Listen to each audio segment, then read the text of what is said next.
Hello बच्चों, कैसे हैं आप लोग। उम्मीद करता हूं आप लोग बहुत ही अच्छे होंगे और अच्छे से पढ़ाई लिखाई करते होंगे और बोर्ड एग्जाम का तैयारी बहुत ही बेहतर तरीके से करते होंगे। तो आज मैं लेके आ रहा हूं आप लोग के लिए कि ज्योग्राफी का पार्ट 3। इससे पहले हमने पार्ट 1 और पार्ट 2 में 20 क्वेश्चन को ऑब्जेक्टिव बताया था और अच्छे से बताया था। अगर आप नहीं देखे होंगे तो प्लीज मेरे चैनल पर जाके आप देख लीजिए। चैप्टर 1 का अच्छे से बताया हूँ 20 क्वेश्चन ऑब्जेक्टिव। आज मैं 21 क्वेश्चन से बता रहा हूं उसी चैप्टर का जिसका नाम है मानव भूगोल प्राकृतिक एवं विषय क्षेत्र, है ना। इसका 21 नंबर क्वेश्चन कह रहा है कि निम्नलिखित सूचना का स्रोत कौन नहीं है। निम्नलिखित सूचना का स्रोत कौन नहीं है। प्राचीन मानचित्र, यात्रियों का विवरण या उपग्रह से मिले चट्टानी पदार्थों के नमूने या प्राचीन महाकाव्य। तो इसमें से बच्चों प्राचीन मानचित्र से हमें सूचना प्राप्त होता है, यात्रियों के विवरण से सूचना प्राप्त होता है, प्राचीन महाकाव्य से सूचना हमें प्राप्त मिलता है, लेकिन उपग्रहों से हमें जो है मिली चट्टानों से हमको नहीं मिलता है नमूना। तो इसका आंसर हो जाएगा सी। ओके बच्चों, अब लेते हैं अगला क्वेश्चन। क्वेश्चन नंबर 22 कह रहा है कि 22 कह रहा है कि निम्न में से कौन मानव और पर्यावरण के बीच अन्योन्य क्रिया का सर्वाधिक महत्वपूर्ण कारक है। मानव और पर्यावरण कह रहा है। मानव और यानी मानव की सहायता से और पर्यावरण की सहायता से क्या ऐसा काम है जो दोनों के सहयोग से हुआ है। तो मानवीय भाईचारा, मानवीय भाईचारा में सिर्फ मानव का होता है प्रयोग। उस तरह से मानव बुद्धिमत्ता सिर्फ मानव का प्रयोग हो रहा है, लोगों का अनुभव ये मानव का है। लेकिन तकनीकी के विकास में दोनों में इसमें मानव का भी हुआ है और पर्यावरण का भी हुआ है यूज। तो इसलिए इसका आंसर हो जाएगा बी। ओके बच्चों, अब देखते हैं अगला क्वेश्चन। क्वेश्चन नंबर 23 कह रहा है कि मानवीय जो क्रियाएं हैं किस भूदृश्य की रचना करती है। मानवीय क्रियाएं किस भूदृश्य की रचना करती है।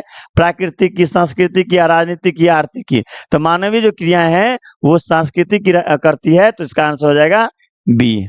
ओके बच्चों, अब देखते हैं अगला क्वेश्चन। क्वेश्चन नंबर 24 कह रहा है कि बेंदा के समाज में है ना वनों को क्या कहते हैं। बेंदा समाज एक जो है जनजाति है जो आदिवासी है। उस समाज में वन को क्या कहते हैं, जंगल को क्या कहते हैं, वन को तो कहते हैं पेंडा। क्या कहते हैं, पेंडा। इसका आंसर हो जाएगा ए। ओके बच्चों, अब देखते हैं अगला क्वेश्चन। क्वेश्चन नंबर 25 कह रहा है कि 1990 का जो दशक है किस उपागम के लिए जाना जाता है। दशक मतलब होता है 10 साल, यानी 1990 से 10 साल यानी 2000 ईस्वी तक किस उपागम के लिए जाना जाता है। उत्तर आधुनिकतावाद के लिए, कि अन्वेषणवाद के लिए, कि इनमें से कोई नहीं है।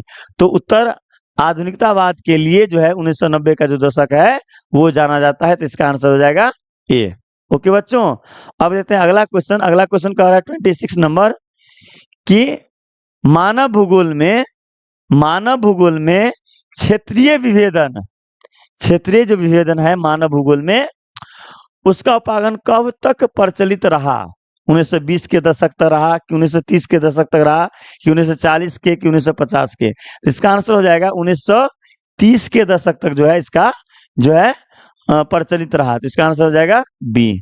ओके बच्चों, अब देखते हैं अगला क्वेश्चन। क्वेश्चन नंबर 27 कह रहा है कि ऑन द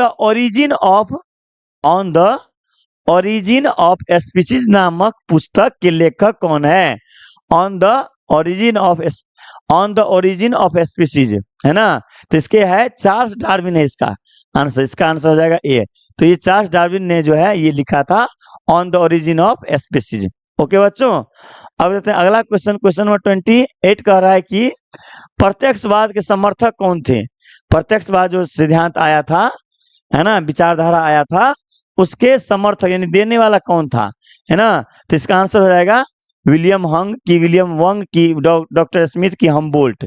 तो प्रत्यक्षवाद का जो सिद्धांत था वो विलियम हंग ने दिया था, नहीं विलियम वंग ने दिया था। कौन दिया था, विलियम वंग ने। तो इसका आंसर हो जाएगा बी। ओके बच्चों, अब देखते हैं क्वेश्चन नंबर 29।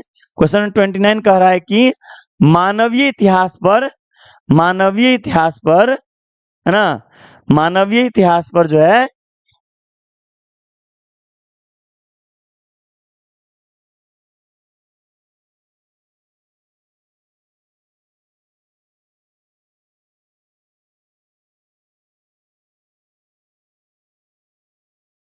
मानवीय इतिहास पर जलवायु के प्रभाव का वर्णन किस विद्वान ने किया? ठीक है, मानवीय इतिहास जलवायु के प्रभाव का, तो इसका आंसर हो जाएगा हंटिंगटन। कौन सा हो जाएगा? हंटिंगटन। इसका आंसर हो जाएगा बी। ओके बच्चों, अब लास्ट क्वेश्चन देखते हैं आज का। क्वेश्चन नंबर 30 कह रहा है कि मानव भूगोल का जनक, मानव जो भूगोल है उसका जनक जो है,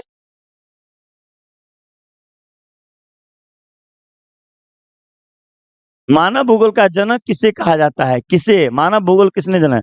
तो दो है, एक होता है भौतिक भूगोल, एक होता है मानव भूगोल।